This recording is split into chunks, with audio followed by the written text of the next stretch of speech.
পঞ্চম শ্রেণীর গণিত ক্লাসে স্বাগতম। আজকের ক্লাসে আমরা পঞ্চম শ্রেণীর গণিত বইয়ের 48 পৃষ্ঠা 14 নং অঙ্কটি সমাধান করব। দেখো 14 নং এ দেওয়া আছে নিচে একটি আয়তাকার মেঝের ছবি দেওয়া আছে, যেখানে একটা আয়তাকার মেঝের ছবি দেওয়া আছে। তো এই মেঝেটাকে কি করা হবে, কোনো খালি জায়গা না রেখে আমরা মেঝেতে বর্গাকার কার্পেট বসাতে চাই। এই যে এরকম বর্গাকার কার্পেট বসাতে চাই, যাতে মেঝেটার কোনো অংশ খালি না থাকে। আর এই মেঝেটার দৈর্ঘ্য দেওয়া আছে হচ্ছে 48 মিটার, আর এই বরাবর প্রস্থ দেওয়া আছে 36 মিটার।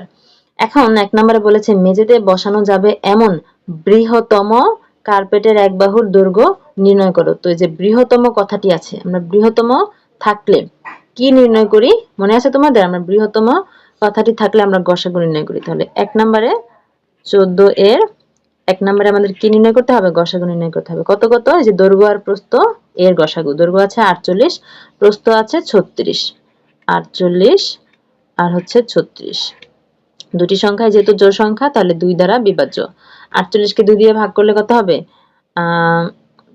2 আর এখানে 4, 24 দুগুণে 48, অর্থাৎ 2 কে 4 কে ভাগ করলে 2 আর 8 কে ভাগ করলে 4, 24 দুগুণে 48, আর 36 কে ভাগ করলে 18 দুগুণে 36। এরপর এই দুটিও জোড় সংখ্যা, তাহলে আবারও 2 দিয়ে বিভাজ্য। 24 কে 2 দিয়ে ভাগ করলে 12 দুগুণে 24, 18 কে ভাগ করলে 9 দুগুণে 18। এই দুটি সংখ্যা আবার 3 দিয়ে বিভাজ্য। 3 4 12, 3 3 9, 3 আর 4 আবার এখন আর ভাগ করতে পারবো না, তাহলে গসাগু কি হবে? সুতরাং গসাগু কি হবে? গসাগু হবে বাম পাশের সংখ্যাগুলো, অর্থাৎ 2 2 3 এইগুলোর গুণফল। 2 গুণ 2 গুণ 3 গুণ করলে কত হবে? 2 দুগুণে 4, 3 4 12, গসাগু হচ্ছে 12। তার মানে বৃহত্তম কার্পেটের এক বাহুর দৈর্ঘ্য কত হবে? 12। 12 কি হবে? যেখানে মিটার আছে না, তাহলে 12 হবে মিটার। সুতরাং বৃহত্তম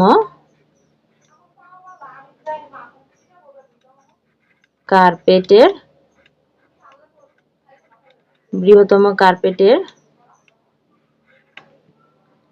এক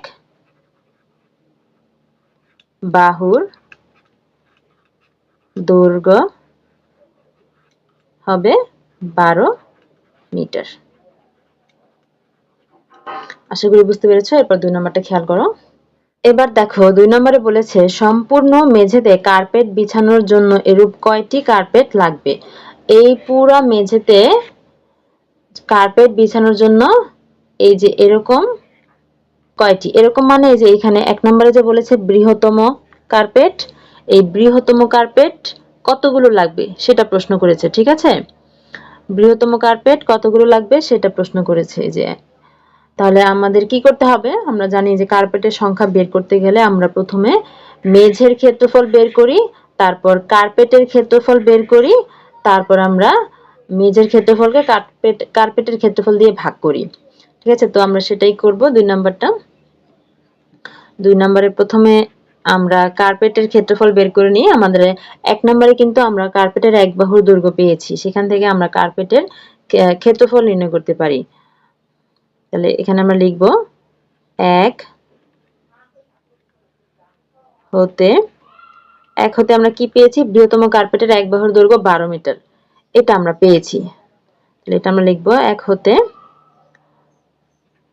বৃহত্তম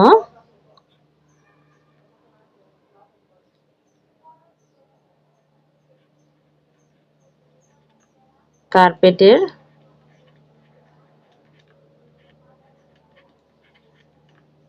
এক বাহুর দৈর্ঘ্য হচ্ছে 12 মিটার। এখন এই বৃহত্তম কার্পেটের ক্ষেত্রফল কি হবে? সুতরাং বৃহত্তম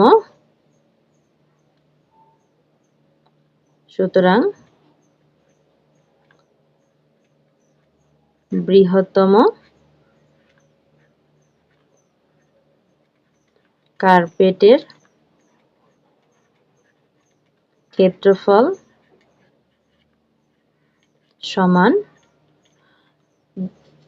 যেহেতু এটা একটা বর্গাকার, বৃহত্তম কার্পেটের এক বাহুর দৈর্ঘ্য, এটা একটা বর্গাকার কার্পেট, তো বর্গাকার ক্ষেত্রের ক্ষেত্রফল নির্ণয়ের সূত্র কি? এক বাহুর দৈর্ঘ্য গুণ এক বাহুর দৈর্ঘ্য।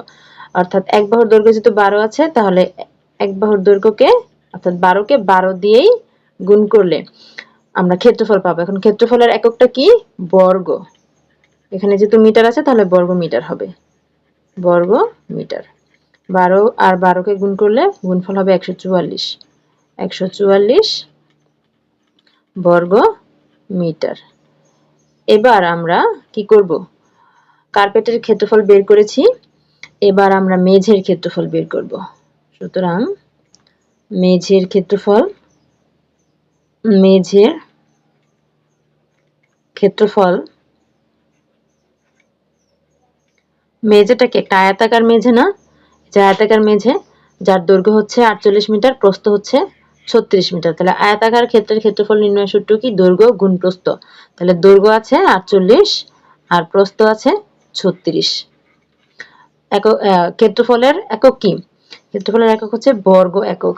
বর্গ এককটা কি আছে? মিটার আছে, তাহলে বর্গ মিটার হবে, বর্গ মিটার। এখন 48 আর 36 গুণ করো, পাশে আমরা রাফটা করছি, 48 কে 36 দিয়ে গুণ।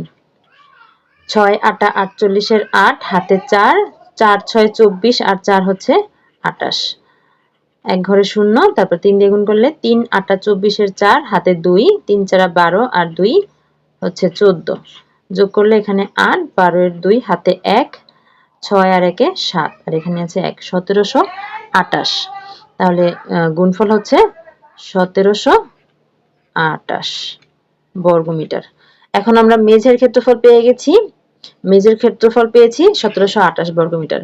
কার্পেটের ক্ষেত্রফল পেয়েছি 144 বর্গমিটার। তাহলে এখন কার্পেটের সংখ্যা বের করতে গেলে কি করতে হবে? মেঝের ক্ষেত্রফলকে কার্পেটের ক্ষেত্রফল দিয়ে ভাগ করতে হবে। সুতরাং কার্পেট লাগবে, কার্পেট লাগবে,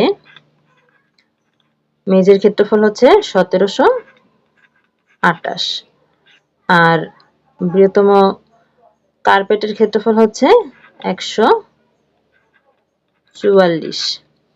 ভাগ করলে কত হবে দেখো, ভাগটা করছি আমি, পাশেই রাফ করছি।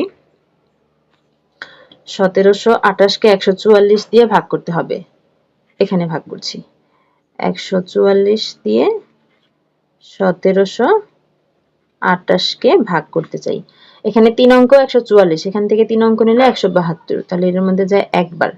144 একে 144। এখন বিয়োগ করলে 4 আছে 12 পাবো, 6 7 8 হইলে হাতে 1, 4 আছে 6 পাবো, 2 হইলে আর এক একে মিলে গেছে, তাহলে 28 আর উপরে আছে 8, 288। 144 কে যদি 2 দিয়ে গুণ করি তাহলে 288 পাবো। কিভাবে বুঝলাম? দেখো যে এই 2 কে 1 কে 2 দিয়ে গুণ করলে 2 হবে, আবার 4 গুলোকে 2 দিয়ে গুণ করলে 8 হবে, তাই না? তাহলে 4 দুগুণে 8, 4 দুগুণে 8, 2 একে 2। বুঝতে পেরেছো? বিয়োগ করলে 0, তাহলে ভাগফল কত? 12। তার মানে কার্পেট কতগুলো লাগবে? 12টি। উত্তর 12টি। সেক্ষেত্রে আশা করি বুঝতে পেরেছো। দেখা হচ্ছে পরের ক্লাসে, ততক্ষণ পর্যন্ত সকলেই ভালো থেকো, সুস্থ থেকো। আমাদের অনলাইন ক্লাসে ভর্তি চলছে, বিস্তারিত জানতে আজই যোগাযোগ করতে পারেন স্ক্রিনে দেওয়া কন্ট্যাক্টে। আমাদের হোয়াটসঅ্যাপ নাম্বারে মেসেজ করতে পারেন অথবা ইমেইল করতে পারেন অথবা ফেসবুক পেজে মেসেজ করতে পারেন। আমাদের ফেসবুক পেজ প্রশ্ন পড়ার ঘর অনলাইন স্কুল অ্যান্ড কোচিং, অথবা আমাদের ইউটিউব চ্যানেলের সাথেই থাকতে পারেন, আমাদের YouTube channel Shiuli's classroom. Online ক্লাসে ঈদ উপলক্ষে চলছে বিশেষ ধামাকা অফার। দিনে মাত্র 10 টাকা খরচে পেয়ে যাবেন অনলাইন ক্লাসের সুবিধা।